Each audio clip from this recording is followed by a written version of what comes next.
Again, we're the Bedtime Magic friends. You're watching Lowell Train. Lowell Train.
I'm not out of breath. I'm sad. I'm sad about things. Okay.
safer there.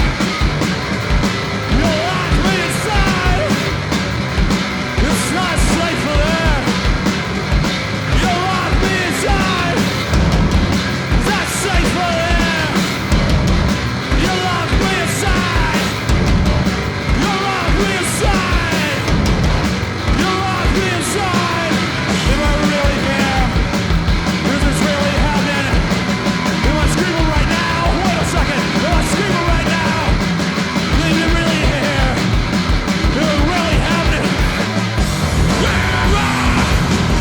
Scream right now! Scream right now! Scream right now!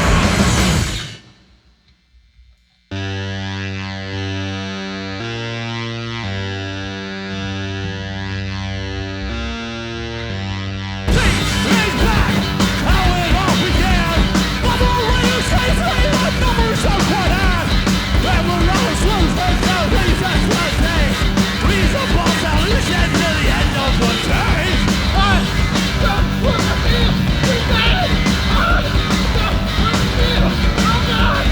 I don't wanna be alive! I don't wanna be alive! Let's go!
We're Bedtime Magic. We did the Bedtime Magic fiesta. This is the Lowell Train. This is the Lowell Train. Channel 8 if you're in Lowell, or Channel 8 if you're not in Lowell. It's not a code. It's just my finger, or just bunnies. I think we're Yeah. gonna stop and talk to We're somebody gonna now. stop. We're gonna put sweat in a couch, I think, or something. So we'll see you in a minute. All right, if you're a big fan of the show, and I know you are, you know how we do it. We're going to sit down with the band now and see what the hell makes them tick. My ears still ringing. I'm going to take a little break. When we come back, Bedtime Magic is going to funk you in the ear hole one more time. This time it's really going to hurt. They're going to make it for real. I'm Maximus, and I'll see you after the break.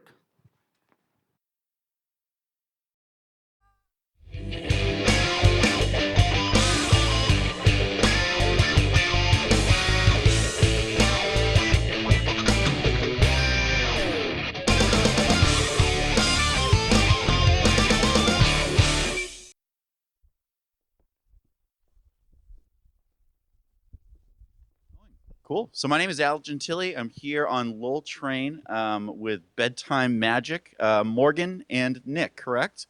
Nicholas, that guy. Nicholas. Yeah, definitely. Do I look at you or do I look at that? Or do I look at the camera? Look at this camera. This camera. What's up, guys? Look at that Or do camera. I look at you like we're having a normal conversation? Look at me like we're having a conversation. Okay, that seems fair. So we just heard you guys play. Very, very loud, very aggressive. I think a lot of people heard us play, probably. Yeah, probably all over downtown. Yeah. But I think the first thing that viewers are going to be thinking about is the get-ups, pugs. How did we get so handsome? Yeah, that too. Yeah. So, like, why is this? I've seen you guys before. You've worn these. What's up with the pug outfits? What, do you like dogs? I personally like dogs. Yes. We like dogs too. Yeah. Okay. Yeah, that's a huge part of it. Yeah. I listened to your music. I couldn't find anywhere that like dog theme was sort of embedded anywhere in there. Is it? You gotta listen deeper. Oh yeah. Yeah, B-sides. Well, so how long have you guys been together? 2013, I think. Yeah. 2013. Now, Yeah. And what brought you together? There's a lot of avenues in which we've known each other in the past. Apparently, we were at a lot of concerts at the same time. Well, the first way they really got to know each other was I used to work at a coffee shop in Cambridge called 1369, and Morgan would stop in there and get a beverage, but instead of just being a traditional customer in the line and you pay your money and walk out, he would high five literally every member of staff. Like we would call people up from the basement and. I gave everybody a high five. Yeah. It was a good time. And a hard time, probably. No. Had your money ready? Yeah, I had my money ready, but I got everybody a high five because, we'd get pumped. It was a good time. Yeah. And So he was the high five guy, and I wanted to start a two-piece band that was just bass and drums, and I put an ad out, and I didn't even know that he played drums. And when he showed up, I said, "Oh, you're the high five guy." Yeah, all right, this will work. and that was it. So that's one thing that sort of stands out about your guys' sound is like you're just drums and bass. So what sort of led you to want to go with such like a minimalist setup?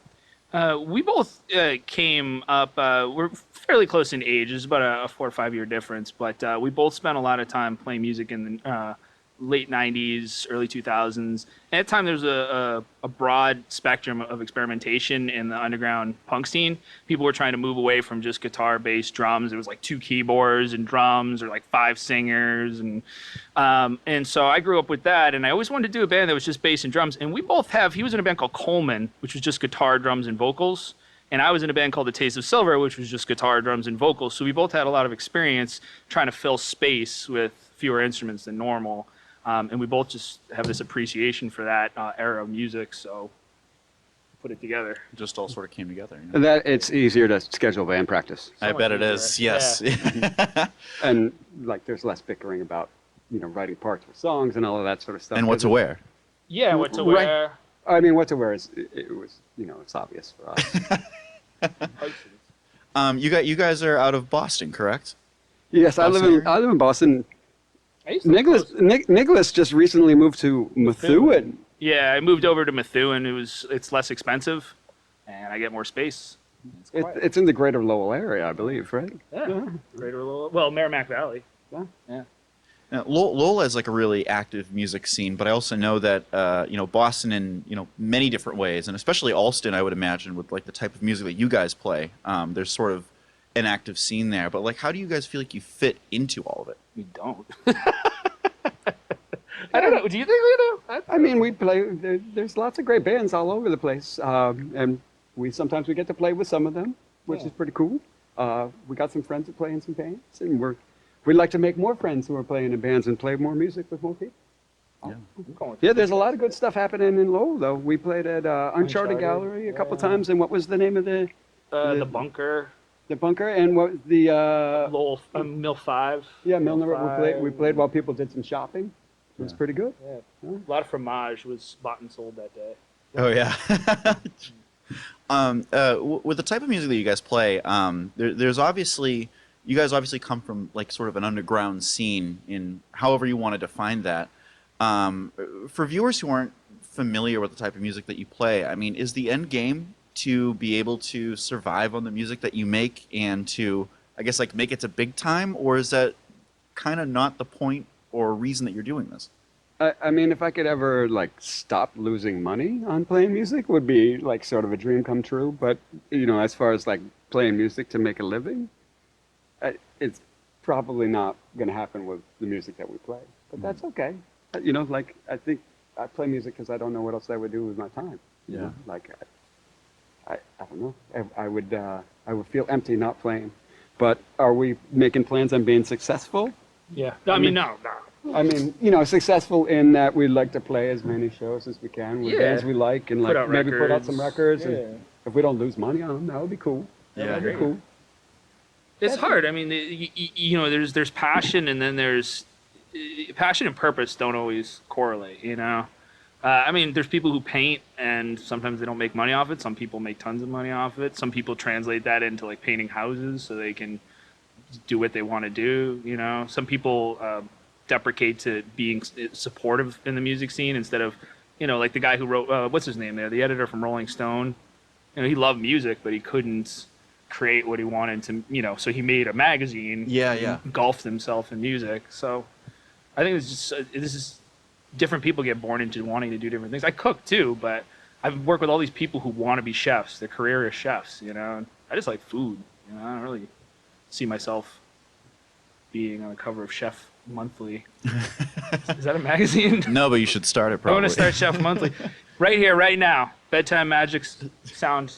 Chef Monthly. Chef Monthly. That's us. What is there anywhere that like your music comes from in like an emotional level? Or is it, I guess, does it come from an emotional place? Well, sure.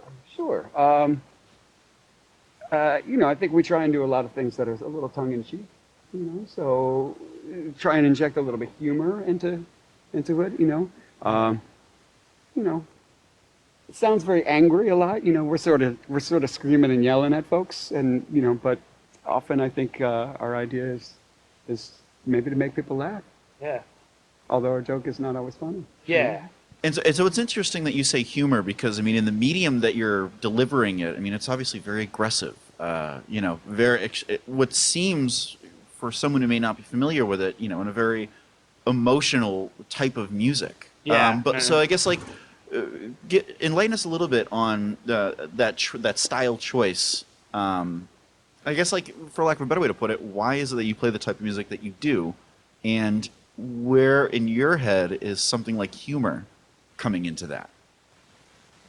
Well, there's a lot of inside jokes. That's definitely something.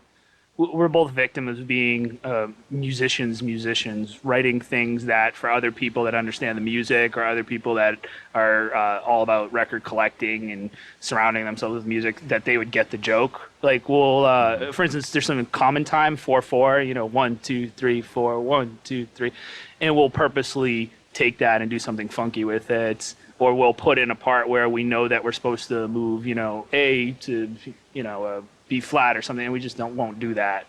Kind of irritate people. So, you know, and part of the music too is that when you take two instruments like this, and we played Prince, we played all of Purple Rain for Halloween this year. Yeah. Really? Yeah. Incredibly hard to do. In your style? Yeah, with Okay. just these instruments. Yeah. And the thing that you realize is the instrumentation is just as important as the songwriting. You know, you like a song that sounds good on an acoustic guitar might not sound good on an electric guitar, might not sound good. So you ask, you know, why is there so much noise and whatnot? Just to create that body of sound, to take two people and make it feel like three or maybe four, or to not make you feel like you're missing something just because it's just us two schlemiels. And and it's really fun to play really loud. Yeah. Yeah, I mean, it's pretty fun. Shake your booty. I saw was your behind booty the shaking. camera. Yeah. I saw it a little bit. It inspired me. It was good. I liked it. What is what are like your influences for each of you, both in terms of this type of music, and then in a sort of another question, a sub question is like instrumentally, where are you guys coming from? For some reason, I keep wanting to respond to everything with Pancake's house. Remember that dude in Fargo? Pancake's house. Yeah. I don't know what it is. I don't know. I mean, are you asking like what bands do we listen to or that kind of thing? I mean, or, I guess like, well, so I mean, there's a difference between like what you listen to, because if you ask any musician, most of them listen to a whole wide range of things. But Sarah I mean, McLachlan. yeah, you know, it's like it could be anything. But I mean, as far as like with you guys making like this type of music, I guess like what are you drawing from? We used to draw from more stuff, when you say, but now we're just sort of. You mentioned Sarah McLachlan, which is funny. I had a roommate when I was 16. I lived in a basement apartment in East Boston. I lived in the walk-in closet because I was 16 and, you know, like, That's didn't what really you do have when any you're money. 16, yeah. Right. And my roommate, this guy Steven, would listen to Sarah McLachlan on repeat, like over and over and over again, and cry. Like, would you remember? Right, but this is before like the dog ads came out. commercials, yeah. How do Right, you know right. he wasn't watching the dog commercial? I mean, maybe that's what inspired the dog commercials. Or No. maybe he just was watching the dog commercial because he likes dogs. He's sad. But the dog commercial didn't exist in this point because this was like 1994. Oh, well, maybe he had like a demo reel of it. So that's really where I'm drawing my emotional influence from is, you know, my old roommate crying about Sarah McLachlan. And the dogs, it would explain a lot. Yeah. Now it's all sort of coming together. Yeah. Maybe that's why we wear the pug suits. Oh, maybe. Yeah. You're That's right. what I'm saying. Just add to that. Thanks for helping us figure that out. Just to add to that a little bit, there was which is actually the right end. This end, right? That end, yeah. There was you know, you look at the spectrum of things that we're singing about, and there's all sorts of stuff. Like one of the songs was about what it's like we both have kids now, and we're both married. A lot of changes in the past few years. So one of our loudest and most aggressive songs is about that. And the first song that we played is about people that are either ostracized or removed from society, like in prison. And when they have people that visit them or people that are their contact points, and how those people, as we drift, when you don't make that commitment or you can't make that commitment, people lose touch and the world seems like a darker place. It's hard to re-involve yourself when you don't have that support network. You know, we have those, but then we have another song called Midnight Snack, which is, it's all innuendo, you know, about food. Who's to say people are so varied, and this is an often maligned style of music, so it's sometimes nice to be the underdog, even if it is harder. You sure this isn't the right side? I feel like you guys are messing with me. Whatever side you want to work with. Yeah. Can people even hear it if I talk to them? Just talk louder if you're talking to that side. Hello! So another question is, with this type of music, I think it's more often than not associated with youth. But you guys are, you know, old, full-grown adults with families. You're married. How has that maybe impacted or not impacted the type of music that you make? I heard once that you can only be young once, but you can be immature your whole life long. So I've been milking that one. Yeah, I mean, we're young, right? I don't know. You gotta do what you gotta do. I don't know. I mean, it seems like age and like circumstance doesn't really factor into like where you guys Right? think you should be musically. I mean, you just kind of do it because you like to do it. Yeah. we I played mean, a the Rolling show. Stones still sound like the Rolling Stones, and you know they're like.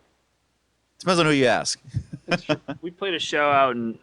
Well, I won't say where we played it, but this guy came in. He was like, huh, somebody's got what was it? He said something. Somebody's got a soccer van outside. Like who's got the sweet dad van? And, Yeah, I was like- and we were like, oh, we're dads. Yeah. I was like, you can sit in the car seat if you want. Oh no! And then he thought I was joking, and he was like, "Yeah, where's the kid tonight?" And I was like, "At grandma's," which Yeah. was true.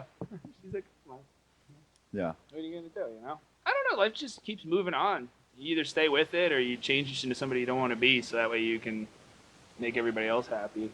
For sure. Yeah. So you guys have music up on Bandcamp, a couple Sure. of demos, a split that I think you did most recently. You mentioned off camera that you were working on a recording now. Tell us a little bit. So we're in the process of scheduling some stuff. We may be recording with this guy Andrew Schneider in New York, who recorded a lot of records that we like a lot. He used to actually be in a band in Boston, or a couple bands in Boston, from long ago that we were fans of. So, yeah. Is it going to be like longer than what you guys have out already? Because I think most of them run Yeah. about 5-6 I songs. think it has to be. Right? Is it going to be like a choice. full-length album or? We might be able to do that. That would be a lot of songs for us, I think.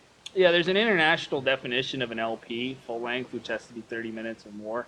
That's hard for us Mhm. because our songs are about a minute and a half to 2 minutes. Most of them, yeah. Yeah, so we'll try, but it could be like a discography. I think is like 26 minutes, so Yeah. 40 Wait. songs. We fit a lot of notes into a short period of time. Yeah, very fast.